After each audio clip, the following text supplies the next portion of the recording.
Hello મારા વહાલા વહાલા વિદ્યાર્થી મિત્રો, કેમ છો? મજામાં? મારું નામ છે ફાલ્ગુન આદ્રોજા, હું રાજકોટથી છું અને તમે જોઈ રહ્યા છો ફિઝિક્સ વિથ ફાલ્ગુન સર. અને વહાલા વિદ્યાર્થી મિત્રો, અત્યારે આપણે જોઈ રહ્યા છીએ ધોરણ 11 ફિઝિક્સ ચેપ્ટર નંબર 15 તરંગો. અને જેમાં લાસ્ટ લેક્ચરની અંદર આપણે તરંગ માટેનો સ્થાનાંતર સંબંધ મેળવેલો હતો અને એ સમીકરણમાં ખાસ ખૂબ જ અગત્યના મુદ્દાઓ પાછા આપણે એકવાર રિવાઇઝ કરી દઈએ. ખાસ તો કોઈ પણ તરંગ માટેનું સમીકરણ કઈ રીતે લખાય, તો કે આપણે લંબગત તરંગ માટેનું એક સમીકરણ લખ્યું હતું અને પછી આપણે લાસ્ટમાં એ જ સમીકરણને સંગત માટે પણ દર્શાવેલું હતું. બેમાં શું તફાવત છે બધી વસ્તુ આપણે ફટાફટ એકવાર રિવાઇઝ કરી દઈએ કે કોઈ પણ તરંગનું સમીકરણ છે એમાં તરંગના કોઈ પણ કણનું સ્થાનાંતર y છે એ બે વસ્તુ ઉપર આધાર રાખે છે, એનું સ્થાન અને સમય t ઉપર. ઓકે, અને એના બરાબર સમીકરણ કેવી રીતે લખાય, તો કે સૌથી પહેલા આવશે કંપ વિસ્તાર, પછી એ તરંગ છે એ સાઇનુસોઇડલ વિધેય છે અથવા તો સાઇન નું વિધેય છે તો સાઇન, બરાબર. પછી અહીંયા આવશે kx minus omega t plus phi. હવે બીજી વસ્તુ આપણને ખબર છે કે અહીંયા કોઈ પણ એક માઇનસ હશે તો તરંગ છે એ ધન x દિશામાં ગતિ કરતું હશે. કોઈ પણ એક, દાખલા તરીકે ઓમેગા t અહીંયા માઇનસ છે, પણ ધારો કે ઓમેગા t ધન હોત અને kx ઋણ હોત તો પણ તરંગ છે એ ધન x દિશામાં જ ગતિ કરતું હોત. પરંતુ જો અહીંયા બંને ધન હોય અથવા બંને ઋણ હોય તો તરંગ ઋણ x દિશામાં ગતિ કરતું હશે. એ બધી વસ્તુ આપણે જોયેલી છે, ફરી પાછી આપણે રિવાઇઝ કરીએ છીએ, બરાબર. ઓકે, પછી આ સમીકરણ મેળવ્યા પછી આ સમીકરણના અલગ અલગ પદો, એટલે કે તરંગની અંદર કંપ વિસ્તાર શું છે, કળા કોને કહેવાય, એ બધી વસ્તુ આપણે જોયેલી હતી. જેમ કે આપણને ખબર છે સૌથી પહેલું આ જે પદ છે તરંગનો શું દર્શાવે છે, તો કે કંપ વિસ્તાર દર્શાવે છે. તરંગનો શું દર્શાવે છે? કંપ વિસ્તાર દર્શાવે છે. ઓમેગા છે એ શું છે, તો કે તરંગની કોણીય આવૃત્તિ છે. તરંગની કોણીય આવૃત્તિ છે. આ આખા પદને શું કહેવાય, તો કે આખા પદને કળા કહેવામાં આવે છે. એમાં આ phi શું છે, તો આને કહેવામાં આવે છે મૂળ કળા, બરાબર. રેડી. પછી k શું છે, તો કે k છે એ કોણીય તરંગ સંખ્યા છે. k છે એ કોણીય તરંગ સંખ્યા છે. ઓકે, તો આ બધી જ વસ્તુ આપણે લાસ્ટ લેક્ચરની અંદર શીખ્યા અને એમાં આ બધી જ વસ્તુઓની વ્યાખ્યા તરંગ લંબાઈને લેમ્ડા વડે દર્શાવવામાં આવે છે. તરંગ લંબાઈને લેમ્ડા વડે દર્શાવવામાં આવે છે. સમાન કળા ધરાવતા કોઈ પણ બે બિંદુઓ વચ્ચેના લઘુત્તમ અંતરને તે તરંગની તરંગ લંબાઈ લેમ્ડા કહે છે, બરાબર. યાદ આવી ગયું? તરંગ લંબાઈ થશે લેમ્ડા. પછી ઓમેગા નું સમીકરણ આપણને ખબર છે, ઓમેગા બરાબર થશે 2π બાય કેપિટલ T, અથવા તો ઓમેગા બરાબર તમે 2πf પણ લખી શકો છો. ટેક્સ્ટ બુક ની અંદર f ની બદલે મ્યુ સંજ્ઞા વાપરીએ છીએ, પણ આપણે મ્યુ વાપરવાનો નથી, કારણ કે એમાં વેગમાં અને મ્યુમાં લોચો પડી જશે. અને આજે જ આપણે પ્રગામી તરંગની ઝડપ એટલે કે વેગ નક્કી કરવાના છીએ, એટલા માટે આપણે સંજ્ઞા f વાપરીએ છીએ, બરાબર. ઓમેગા બરાબર 2π બાય t એટલે 1/t બરાબર 2πf થશે. ખ્યાલ આવી ગયો? આ બધી જ વસ્તુઓ અને આના ઉપરાંત એક ઉદાહરણનો દાખલો પણ આપણે લાસ્ટ લેક્ચરની અંદર જોયેલો હતો. ઓકે, રિવિઝન ક્લિયર થઈ ગયું? ફટાફટ રિવિઝન. ચાલો, બહુ સરસ, વેરી ગુડ. હવે આપણે આજે જોવાના છીએ પ્રગામી તરંગની ઝડપ. કોઈ પણ તરંગ માધ્યમમાં આગળ વધે તો એ કેટલી ઝડપથી આગળ વધી રહ્યું છે એના માટેનું સમીકરણ આપણે મેળવવાના છે, બરાબર. તો આકૃતિ દ્વારા સમજવાનો પ્રયત્ન કરીએ. ધારો કે આપણી પાસે આ બે અક્ષ રહેલી છે. આપણને ખબર છે આ y અક્ષ છે, આ x અક્ષ છે, અને કોઈ પણ એક તરંગ છે હું અહીંયા દોરી નાખું મારી રીતે. તમે કોઈ પણ પ્રકારનું તરંગ દોરી શકો છો. આ રીતે એક તરંગ છે, બરાબર. હવે આપણે આ તરંગની ઝડપ કેટલી છે, માધ્યમમાં કેટલી ઝડપથી તરંગ આગળ વધી રહ્યું છે. તરંગ એટલે શું થાય? વિક્ષોભ. માધ્યમમાં વિક્ષોભની ગતિને તરંગ કહેવાય, ખબર છે ને? માધ્યમમાં વિક્ષોભની ગતિને. એટલે આપણે એક ધારું સતત કોઈ એક તરંગનો આમ ધ્યાનથી આપણે જોતા હશું તો શું ખબર પડશે આપણને એમ ખબર પડશે કે અહીંયા આગળનું જે શૃંગ છે ને એ અમુક સમય પછી થોડુંક આગળ જશે, ત્યાંથી વળી પાછું આગળ જશે, પછી આગળ જશે. તો એ શૃંગ છે એ સમાન આપણે એવું તરંગ લેવાના છે જેની કળા બદલાતી ન હોય, બરાબર. એક સરખો એનો આકાર બદલાતો નથી, બરાબર. એટલે કળા જે છે ને એ આ શૃંગ ધીમે ધીમે અમુક સમય પછી આગળ વધ્યા જ કરશે. એટલે હું તમને પાછું એક ડ્રોઈંગ બતાવું છું. ધારો કે આ જે છે ને આ t સમયે તમે પાડેલો ફોટો છે. કયા સમયે તમે ફોટો પાડ્યો છે? t સમય. હવે ધારો કે અમુક સમય પસાર થઈ જાય છે, t પ્લસ ડેલ્ટા t જેટલો સમય પસાર થઈ જાય છે, અને પછી આપણે તરંગનો ફોટો પાડીએ તો કેવા પ્રકારનો ફોટો આવે છે એ જરાક તમે ધ્યાનથી જોજો. આ રીતે ખ્યાલ આવી ગયો? હવે આ જે તરંગ છે, આ બે જે બેક સાઈડ પાછળ જે બીજું તરંગ દોર્યું છે, આ તરંગ, બરાબર. આ સમય કેટલો છે, તો કે આ સમય છે ને t પ્લસ ડેલ્ટા t, ખૂબ જ સૂક્ષ્મ સમય પસાર થઈ ગયો. એના પછી તરંગનો આકાર દર્શાવે છે. તો અહીંયા આપણે શું જોઈ શકાય કે t અને t પ્લસ ડેલ્ટા t સમય પછી ડેલ્ટા t સમય પસાર થઈ ગયો પછી તરંગ છે ને પેલા અહીંયા હતું, પછી આ શૃંગ છે આગળ વધી ગયું. તમે સમાન કળાવાળા કોઈ પણ બે બિંદુ લઈ કોઈ પણ બે બિંદુ નક્કી કરો. સમાન કળાવાળા કોઈ પણ બે બિંદુ વચ્ચેનું અંતર નક્કી કરી શકો. પણ સહેલું શું પડે? ચોખ્ખું દેખાય. સહેલું છે ને કાં તો શૃંગ લેવાય કાં તો ગર્ત લેવાય. તો ફટાફટ આપણને જો સમજવાની મજા આવે. કારણ કે શૃંગનું સૌથી આ શૃંગ છે, બરાબર? તો અહીંયા આગળ આ શૃંગ છે. તો આ બે વચ્ચેનું જે અંતર છે એટલું અંતર કપાઈ ગયું કેટલા સમયમાં? તો કે ડેલ્ટા ટી જેટલા સમયમાં આટલું અંતર કપાઈ ગયું. પછી તમને એમ થાય કે સર મારે છે ને સમાન કળાવાળા બે બિંદુ લેવા છે, શૃંગ નથી લેવા. તમે અહીંયા કોઈ બિંદુ લેશો તો એ જ કળાવાળું બિંદુ અહીંયા લેવાનું. ખ્યાલ આવ્યો? તો કોઈ પણ બે બિંદુ તમે સમાન કળાવાળા લેશો ને તો બધા વચ્ચે અંતર તમને કેટલું મળશે? આટલું જ મળશે. અને આ અંતર કેટલું છે? તો કે ધારો કે ડેલ્ટા એક્સ જેટલું અંતર કપાઈ ગયું છે. કેટલું અંતર કપાઈ ગયું છે? ડેલ્ટા એક્સ જેટલું અંતર કપાઈ ગયું છે, બરાબર? પણ કળા કેવી છે? સમાન કળા ધરાવતા બે બિંદુઓ છે, બરાબર? તો શૃંગ છે એ ડેલ્ટા ટી જેટલા સમયગાળામાં ડેલ્ટા એક્સ જેટલું અંતર કાપે છે. શૃંગ છે અહીંયાથી અહીંયા કેટલું અંતર કાપે છે? Delta x. કેટલા સમયમાં? Delta T. કઈ વાંધો? કોઈ તકલીફ નથી ને? હવે પાછું આપણે લાસ્ટ લેક્ચર વાળું સમીકરણ છે તરંગ વાળું એ લખી નાખીએ. જો yxt is equal to a sin kx minus omega t plus phi. બરાબર? આ રીતે લખવું આપણે. ધારો કે હવે ધ્યાનથી જોજો, આ બંને બિંદુઓ છે ઈ આ અંતર છે અહીંયાથી આ અંતર એ તો બે માટે સમાન છે. તો ડેલ્ટા ટી જેટલો સમય પસાર થઈ ગયા પછી પણ આ બિંદુની કળા અચળ જ રહેવાની છે. ખ્યાલ આવે છે? તમે શૃંગને ઓબ્ઝર્વ કરો છો. આ બિંદુ છે અમુક સમય પછી આમ આગળ નીકળી ગયું, પણ ઈ અહીંયાથી x થી આ x અક્ષથી એનું જે અંતર છે આ અંતર, બરાબર? એ અંતર તો અચળ જ છે. જો તો અહીંયા શૃંગ છે પણ અહીંયા પણ શૃંગ જ છે. તો શૃંગ હોય તો એની કઈ વસ્તુ અચળ રહેશે? તો કે એની કળા અચળ રહેવાની છે. શું અચળ રહેવાનું છે? કળા અચળ રહેવાની છે. પણ તમે એમ કહેશો કે સર કળા અચળ હોય પણ સમય તો બદલાઈ ગયો છે અને સ્થાને બદલાઈ ગયું છે. ધ્યાન આપજો. અને આપણે સરળતા ખાતર પ્રારંભિક કળા શૂન્ય લઈ લઈએ છીએ. તો ધારો કે આપણે સરળતા માટે phi બરાબર શૂન્ય લેતા અને અચળ શું રહેવાનું છે? તો કે કળા. તો કળામાં વધ્યું શું? kx minus omega t બરાબર શું થઈ ગયું છે? અચળ થઈ ગયું છે. થઈ ગયું ને? કળા કેવી છે? અચળ. kx minus omega t અચળ છે. હવે તમે જરાક ધ્યાનથી સમજવાનો પ્રયત્ન કરજો. ધ્યાનથી જોજો. સમય બદલાઈ ગયો, t plus delta t થઈ ગયો. તો કણનું સ્થાન બદલાઈ ગયું. સ્થાન પહેલા x હતું અહીંયા આગળ, તો સ્થાન કેટલું થઈ ગયું? x plus delta x થઈ ગયું. પણ અહીંયાથી આ જે અંતર છે x અક્ષથી આ જે અંતર છે આ અંતર એ તો અચળ છે. એનો મતલબ એમ કે આ જે લોકેશન છે એ તો કળા દર્શાવે, તો કળા અચળ છે. પણ આને અચળ છે છતાં હું આવું પણ લખી શકું ને, x હતું પહેલા અને પહેલા વધ્યું કેટલું? ડેલ્ટા x જેટલું વધી ગયું. માઇનસ ઓમેગા t હતું પહેલા, સમય કેટલો વધી ગયો? ડેલ્ટા t જેટલો. છતાંય આ તો અચળ જ છે. બેયનું મૂલ્ય કેવું થાય છે? સમાન. કારણ કે અહીંયાથી આ અંતર છે એ સમાન છે. તમને હું એક સિમ્પલ વસ્તુ કહું, a એટલે કંપ વિસ્તાર છે, બરાબર? આ કે ના બોલો? પછી સાઈન આ ખૂણો દર્શાવે ને આખો, તો સાઈન 90 બરાબર 1 થાય. ધારો કે આ 90 ડિગ્રી છે તો આ પણ 90 ડિગ્રી છે, એ એક જ થશે. એટલે આ બે સરખા જ છે. કારણ કે તમે અહીંયા જો આ અંતર એટલે કંપ વિસ્તાર થઈ ગયો. બોલો હા કે ના બોલો? આ પણ કંપ વિસ્તાર જ છે મહત્તમ.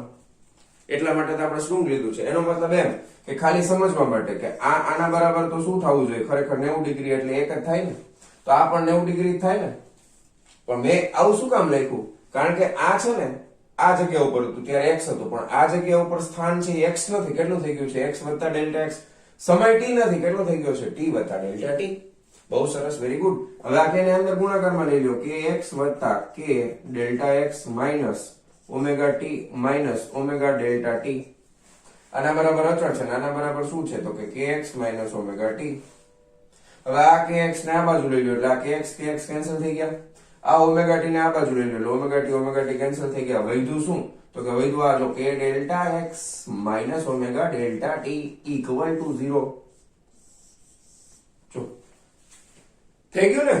જો આને આ સાઈડ લઈ લો માઇનસ થઈ ગયું, આને આ સાઈડ લઈ લો પ્લસ થઈ ગયું, પ્લસ માઇનસ ઉડી ગયા 0. તો વધ્યું શું? અહીંયા સામેની સાઈડ 0 થઈ ગયું. બહુ સરસ, વેરી ગુડ. હવે જરાક હવે આમાં કઈ નથી, સાદું રૂપ આપવાનું છે. વેગ એટલે શું થાય ભાઈ? અંતરના છેદમાં સમય. વેગ એટલે શું થાય? વેગ એટલે શું થાય? અથવા ઝડપ એટલે શું થાય? ઝડપ એટલે શું થાય? બોલો. ઝડપ એટલે અંતરના છેદમાં સમય. અંતરના છેદમાં સમય એટલે અંતરના છેદમાં સમય. તો અહીંયા k ડેલ્ટા x બરાબર આને સામે જવા દે તો ઓમેગા ડેલ્ટા t થાય. બરાબર. હવે અંતર એટલે ડેલ્ટા x, સમય એટલે ડેલ્ટા t. અંતરના ફેરફારના છેદમાં સમયનો ફેરફાર એટલે આવી ગયો ઓમેગાના છેદમાં k, અને એના બરાબર શું છે? વેગ v, ઝડપ v. તો આ આપણને મળી ગઈ તરંગની ઝડપ v બરાબર ઓમેગા બાય k. પહેલી વસ્તુ યાદ રાખો, કોઈ પણ તરંગનું સમીકરણ તમને આપી દે x y z, તો તરંગની ઝડપ માટે સીધે સીધું શું કરી શકાય? સીધે સીધું કેવી રીતે લખવું? તો કે આવું સમીકરણ તમને આપેલું હોય તો ઓમેગાના છેદમાં k છે, તો તમારે સમયનો સહગુણાંક, સમયની સાથેનો સહગુણાંક ભાગ્યા સ્થાનની સાથેનો સહગુણાંક લેવાનો. ખબર પડી ગઈ?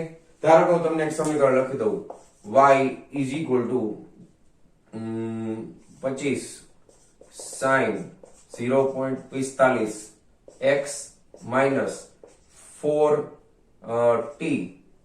બસ આવું લખ્યું. બરાબર. પછી અહીં લખી દઉં મીટર, METER, અથવા એમ લખ્યું. પછી હું તમને પૂછું, બોલો છોકરાઓ તરંગની ઝડપ કેટલી? તો તમારે શું કરવાનું? સમયનો સહગુણાંક સંજ્ઞા સાથે નથી લેવાનો, માઇનસ ની સાથે નથી લેવાનો. આપણે ઝડપની વાત કરીએ છીએ. બરાબર છે? ઝડપ ધન જ હોય, વેગની વાત નથી કરતા, ધ્યાન રાખજો. એટલે સમયનો સહગુણાંક લેવાનો 4 ના છેદમાં x નો સહગુણાંક લઈ લેવાનો ભાગાકારમાં 0.45 ઓમેગા બાય k. આ ઓમેગા છે ને, બરાબર, અને આ k છે. ઠીક છે? સિમ્પલ. બરાબર. સમયના સહગુણાંકના ભાગાકારમાં સ્થાનાંતર અથવા તો અંતરનો સહગુણાંક, એટલે તમને મળી જશે તરંગની ઝડપ v. રેડી? ક્લિયર છે? આટલું કઈ વાંધો નથી ને? ચલો, બહુ સરસ, વેરી ગુડ. હવે આપણી પાસે આગળ પણ એક વસ્તુ છે. ઓમેગા અને k વચ્ચેનો ઓમેગા નો સંબંધ છે એ આવૃત્તિ સાથે છે, પછી આવર્તકાળ સાથે છે. k નો સંબંધ છે એ તરંગ લંબાઈ સાથે છે. તો શું કરીએ? જો આ સમીકરણમાં ઉપર અને નીચે 2π વડે ગુણતા અને ભાંગતા, તો આમાં થઈ જશે આના બરાબર. જો ગુણાકારમાં આપણે 2π કરીએ, ભાગાકારમાં 2π કરીએ, બાકી હતું એમ નામ રાખીએ. બરાબર. અહીં ઓમેગા, અહીં k. Okay, very good. હવે ઓમેગા અને k વચ્ચેનો સંબંધ તો ધ્યાન આપો, તમને આ યાદ જ હશે. k બરાબર 2π બાય લેમ્બડા થાય, અને ઓમેગા બરાબર 2π બાય કેપિટલ T થાય, અથવા તો ઓમેગા બરાબર 2π f પણ લખી શકાય. બરાબર ને? સાચું કે ખોટું? બોલો. તો આ ઓમેગા તો મેં લખી નાખ્યું ઓમેગા બરાબર 2π બાય કેપિટલ T, બરાબર, 2π બાય, અને k બરાબર 2π બાય ઓમેગા, 2π બાય લેમ્બડા. તો ધ્યાન આપજો. હવે આ આપણે કિંમત આમાં મૂકી દઈએ તો આ 2π બાય k, તો 2π બાય k એટલે લેમ્બડા થઈ ગયું. જો આ પદ ધ્યાનથી જોવો, 2π બાય k, 2π બાય k. અહીંયા લેમ્બડા ને કરતા બનાવો તો k છેદમાં વયો ગયો. બરાબર. તો 2π બાય k બરાબર શું થઈ ગયું? લેમ્બડા. અને ઓમેગા બાય 2π, હવે ઓમેગા ના છેદમાં 2π, ઓમેગા ના છેદમાં 2π એટલે શું થઈ ગયું? f થઈ ગયું. અથવા તો લેમ્બડા f બરાબર 1/t. ખબર જ છે આપણને. સમજાણું? બોલો આ કે ના? યસ. રેડી? તો આ થઈ જશે અંતરના છેદમાં સમય એટલે વેગનું સમીકરણ. બરાબર. અને હા, બીજી ખાસ વસ્તુ, અહીંયા આગળ ડેલ્ટા એટલે થોડુંક મોટું થાય, તો આપણે ખૂબ જ સૂક્ષ્મ, એટલે આપણે અહીંયા આ લખતા પહેલા મારે લખવું પડે કે સમયના ખૂબ જ સૂક્ષ્મ ગાળા માટે, અથવા તો સમયનો ગાળો જ્યારે શૂન્યવત હોય ત્યારે, તો ખૂબ જ સૂક્ષ્મ સમય માટે. બરાબર. એટલે એના માટે તમે ડેલ્ટાની જગ્યાએ dx by dt લખી શકો. dx by dt બરાબર ઓમેગા બાય k. આ લખવાનું તમારે. આની જગ્યાએ dx by dt, ને પછી બધું તમને ખબર છે, v બરાબર લેમ્બડા ઇન્ટુ f બરાબર લેમ્બડા બાય કેપિટલ T. આમ થશે. ખ્યાલ આવ્યો? સમયનો ગાળો અત્યંત સૂક્ષ્મ છે, તો સ્થાનાંતર પણ ખૂબ જ સૂક્ષ્મ થવાનું છે, એટલા માટે આપણે આ સમીકરણ લખી શકાય. તો આ રીતે આપણને કોઈ પણ તરંગનો વેગ જોતો હોય તો વેગનું સમીકરણ આ રીતે મળે છે. હવે આના ઉપરથી તમે શું કહી શકો? આ ટી શું છે? આવર્તકાળ. ટી શું છે? આવર્તકાળ. લેમડા શું છે? તરંગ લંબાઈ. તો કોઈ પણ તરંગની ઝડપ કેટલી હોય? તો કે એક આવર્તકાળમાં તરંગની તરંગ લંબાઈના છેદમાં સમય આવે છે. તો કોઈ પણ તરંગની ઝડપ આપણે જોતી હોય તો બીજી રીતે પણ હું લખી શકું કે એની તરંગ લંબાઈના છેદમાં શું મૂકી દેવાનું? સમય. તરંગ લંબાઈ છે એ અંતર છે, આવર્તકાળ છે એ સમય છે. તો અંતરના છેદમાં સમય, અથવા તમે મૂકી શકો ઓમેગા બાય કે. એ બધું આપણને શું આપે છે? તરંગની ઝડપ જ આપે છે. એનો મતલબ એમ છે કે એક આવર્તકાળ જેટલા સમયમાં તરંગે કેટલું અંતર કાપવું પડે છે? એક તરંગ લંબાઈ જેટલું અંતર કાપવું પડે છે, અને એના ઉપરથી આપણને તરંગની ઝડપ મળે છે. ખ્યાલ આવી ગયો આટલી વસ્તુ? ઓકે. હવે ધારો કે આપણે યાંત્રિક તરંગોની વાત કરતા હોઈએ, દાખલા તરીકે દોરડાની અંદર આપણે આ તરંગ ઉત્પન્ન કરેલું છે, તો તરંગની ઝડપ છે કઈ કઈ વસ્તુઓ ઉપર આધાર રાખશે? તરંગની ઝડપ છે કઈ કઈ વસ્તુઓ ઉપર આધાર રાખશે? તો તમે જે માધ્યમમાં તરંગ ઉત્પન્ન કરો છો એ માધ્યમના ગુણધર્મો કેવા છે? માધ્યમનો સ્થિતિસ્થાપક અંક કેવો છે?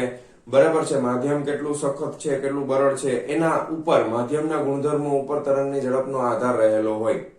બરાબર. પછી એનો યંગ મોડ્યુલસ, આ બધી વસ્તુઓ પ્રકરણ 9 માં આવવાની છે, પણ જે અત્યારે આપણે તમને ખાલી સમજાવવા માટે કહું છું.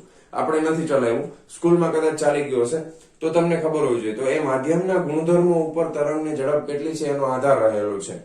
ખ્યાલ આવી ગયો? બરાબર. તો કોઈ પણ તરંગ માટે, તરંગની ઝડપ માટે તમારે સીધું યાદ રાખી શકો. તમે કોઈ સમીકરણ તમને આપેલું હોય તો સમયનો સહગુણાંક ભાગ્યા અંતરનો સહગુણાંક લેવાનો, અથવા તમને મળશે લેમડા બાય ટી પણ તમને મળી શકે. બરાબર. તો આ રીતે આપણે તરંગની ઝડપ નક્કી કરવાના છીએ. અને હવે આપણે તરંગની ઝડપમાં આગળ અમુક વસ્તુઓ, અમુક પર્ટિક્યુલર કન્ડિશન માટે તરંગની ઝડપ મેળવવાના છીએ. રેડી? તો ફટાફટ આટલી વસ્તુ નોટ ડાઉન કરી લ્યો, અને પછી હવે આપણે આગળ વધીએ છીએ. ચાલો જવા દઉં છું. ચાલો વિદ્યાર્થી મિત્રો, હવે આપણે જોયું કે તરંગની ઝડપ કેવી રીતે આપણને મળશે. તરંગ આપણને ખબર છે બે પ્રકારના તરંગ હોઈ શકે, લંબગત તરંગ અને સંગત તરંગ પણ હોઈ શકે. હવે તમને ખબર છે કે દાખલા તરીકે કોઈ આપણી પાસે દ્રઢ માધ્યમ હોય, ઘન પદાર્થ છે, બરાબર. તો ઘન પદાર્થની અંદર તો લંબગત તરંગ ને સંગત તરંગ બંને ઉદ્ભવી શકે. તો હવે લંબગત તરંગની ઝડપ કઈક અલગ હશે, સંગત તરંગની ઝડપ પણ કઈક અલગ હશે. તો એ માધ્યમ બંને પ્રકારના તરંગોને પસાર થવા દેશે. બંનેની ઝડપ પાછી કેવી હશે? જુદી જુદી હોઈ શકે. તો એવા પ્રકારના અમુક ખાસ કિસ્સા આપણે જોવાના છે. એમાં સૌથી પહેલું આપણે જોવાના છે તણાવવાળી દોરી પર લંબગત તરંગની ઝડપ. હવે કોઈ પણ તરંગ ઉત્પન્ન થાય, તરંગ એટલે શું છે? તો કે માધ્યમમાં વિક્ષોભની ઝડપ છે. હવે દોરી છે એની અંદર તમારે તરંગ ઉત્પન્ન કરવું હોય તો સૌથી પહેલા આપણે ફરી પાછું એને યાદ કરીએ કે દોરી ઉપર તરંગ ઉત્પન્ન કરવા માટે શું કરીએ છીએ? પહેલા આપણે એક દ્રઢ દિવાલ લઈએ છીએ, પછી અહીંયાથી એને દોરીને દ્રઢ દિવાલ સાથે બાંધી દો છો. એને એકદમ ખેંચાયેલી પરિસ્થિતિમાં તમે અહીંયાથી ઉપર નીચે ઝટકા મારવાનું શરૂ કરશો એટલે પછી આ રીતે તરંગ એમાં ઉત્પન્ન થાય છે. ખ્યાલ આવી ગયો? તો કયા બળો ના કારણે તરંગ ઉત્પન્ન થાય છે? તો એક તો વસ્તુ છે કે તમે જયારે તરંગ ઉત્પન્ન કરો છો ત્યારે પેલું જે લાગશે એ દોરીમાં, બરાબર છે, દોરીમાં એક તો તણાવ બળ ઉત્પન્ન થશે, બરાબર છે, જેને આપણે કેપિટલ ટી દ્વારા દર્શાવવાના છે. તણાવ બળ કેપિટલ ટી, બરાબર છે. અને એને આપણે ઘણી વખત તણાવ બળ છે, અને એ દોરીમાં કયું બળ કામ કરતું હોય? એક બળ હશે પુનઃસ્થાપક બળ, બરાબર છે. એ બળ છે કયું છે? પુનઃસ્થાપક બળ છે. તો પુનઃસ્થાપક બળ, એ બળ જ જે છે ને એ આ દોરીની અંદર જે તરંગ ઉત્પન્ન થાય છે, તરંગનો આકાર કોણ નક્કી કરે છે? એક પુનઃસ્થાપક બળ. બરાબર? ક્લિયર છે? પાકું? પછી એક બીજા પ્રકારની ભૌતિક રાશિ છે કે જે આ તરંગનો આકાર નક્કી કરે છે. બરાબર? જેમ કે આ દોરી છે એની પાસે પોતાની કઈક દળ ઘનતા રહેલી હશે. બરાબર? દોરી પાસે કઈક દળ ઘનતા રહેલી હશે કે જે માધ્યમ છે એ માધ્યમનો એને જડત્વીય ગુણધર્મ કહેવાય. બરાબર છે? દોરીનું દળ છે એ એનો જડત્વીય ગુણધર્મ કહેવાય. કેવો ગુણધર્મ? જડત્વીય ગુણધર્મ કહેવાય. દોરી તમે કયા માધ્યમની, એનું એટલે એના માટેનો બીજી ભૌતિક રાશિ છે દોરીની દળ ઘનતા. દોરીની દળ ઘનતા, કારણ કે દળ છે એ જડત્વ ઉપર આધાર રાખે છે. માધ્યમ છે એ શેનું બનેલું છે? એના ઉપર દળ ઘનતા. દોરીની દળ ઘનતા છે એને આપણે મ્યુ વડે દર્શાવવાના છીએ. દળ ઘનતાને મ્યુ વડે. અને દોરીમાં ઉત્પન્ન થતું તણાવ બળ છે એને ટી વડે દર્શાવવાના છે. હવે આ બંને ભૌતિક રાશિઓની મદદથી આપણે આ દોરીની અંદર જે ઉત્પન્ન થાય છે તરંગ, એ તરંગની ઝડપ નક્કી કરવા માટે ન્યૂટનના ગતિના નિયમનો ઉપયોગ કરી અને ઝડપ નક્કી કરી શકીએ. પણ એ ન્યૂટનના ગતિના નિયમનો ઉપયોગ કરીને તરંગની ઝડપ નક્કી કરવા માટેનું સૂત્ર મેળવવું એ તમારી ટેક્સ્ટબુકમાં આપેલા પુસ્તકની મર્યાદાની બહાર છે. એટલે એમાં આપણે કઈ પડવાની જરૂર છે નહીં. બરાબર. તો બીજી કઈ રીતે આપણે મેળવી શકાય? તો બીજી રીત છે, તમે ઓલરેડી જાણો છો, જેને આપણે કહીએ છીએ પારિમાણિક વિશ્લેષણ. બરાબર. પારિમાણિક વિશ્લેષણની રીતે પારિમાણિક વિશ્લેષણની રીતે તમે સમીકરણ મેળવી શકો છો.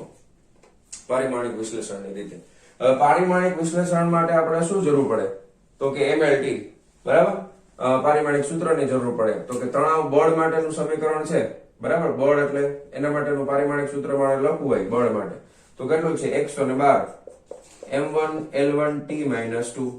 આ બળ માટેનું પારિમાણિક સૂત્ર છે. પછી દોરીની દળ ઘનતા. દળ ઘનતા એટલે ઘણા કેસર દળ ઘનતા એટલે શું થાય? તો કે દોરી માટે દળ ઘનતા એટલે દળના છેદમાં લંબાઈ. શું થાય? દળના છેદમાં લંબાઈ. ધારો કે તમે અહીંયા આગળ જે દોરી છે એનું દળ છે સ્મોલ m, એની લંબાઈ છે કેપિટલ L. તો આને કહેવામાં આવે છે દોરીની દળ ઘનતા. દળના છેદમાં લંબાઈ. હવે દળનો એકમ થશે કિલોગ્રામ, ના છેદમાં લંબાઈનો એકમ થશે મીટર. આ એનો એકમ થઈ ગયો.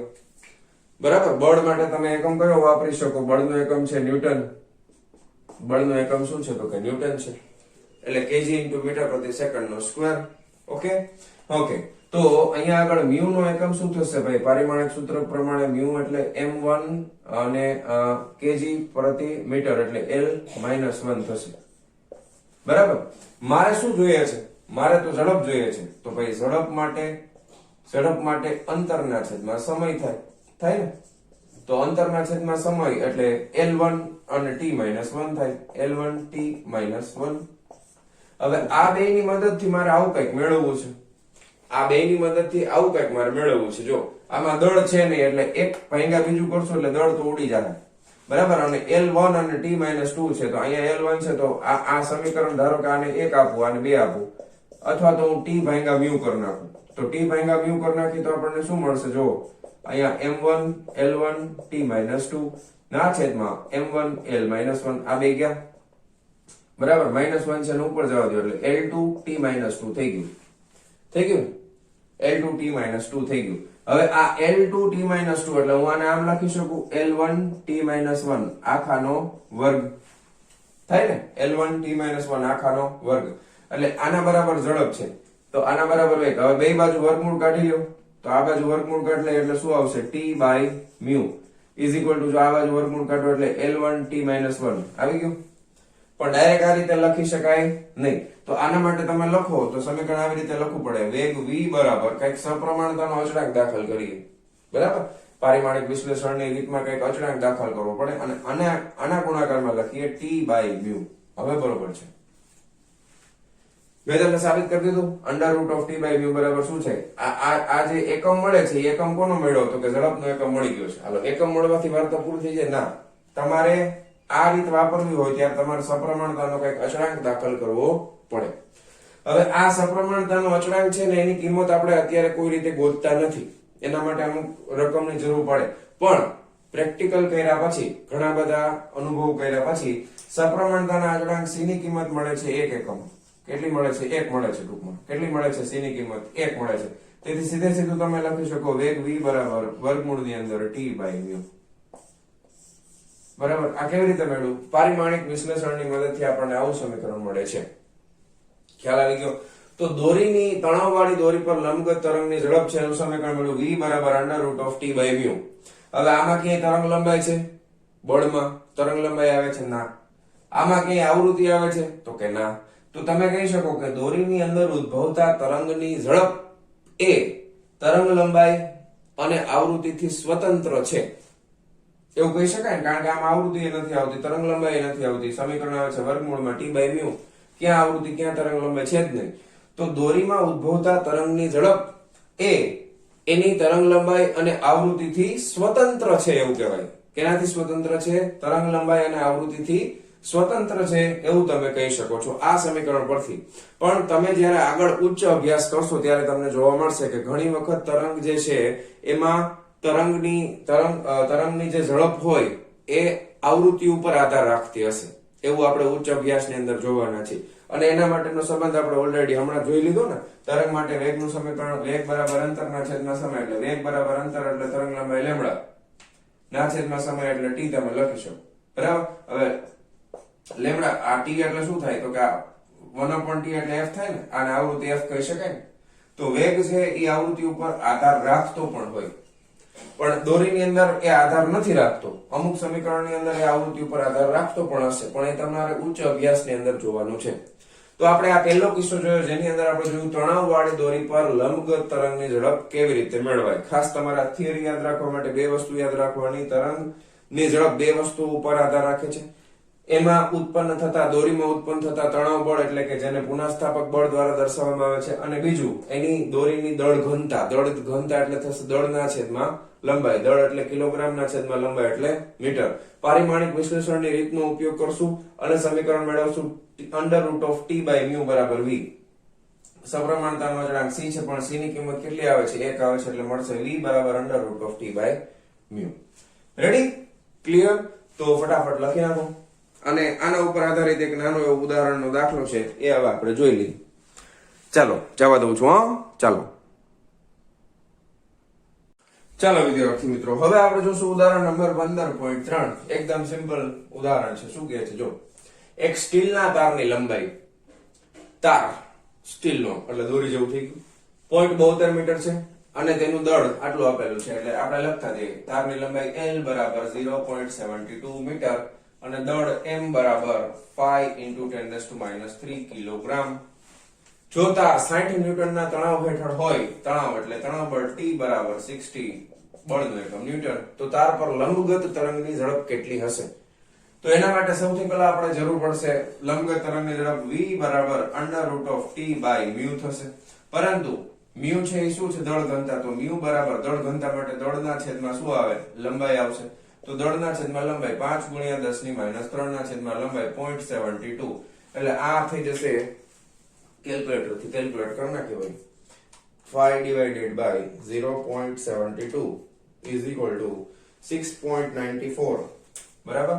તો આ આવશે 6.94 × 10⁻³ એ તો એમનામ જ રહેશે. દળ ઘનતા એટલે kg/મીટર. બરાબર છે? kg મીટર ઇન્વર્સ થઈ ગયું, કિલોગ્રામ પ્રતિ મીટર.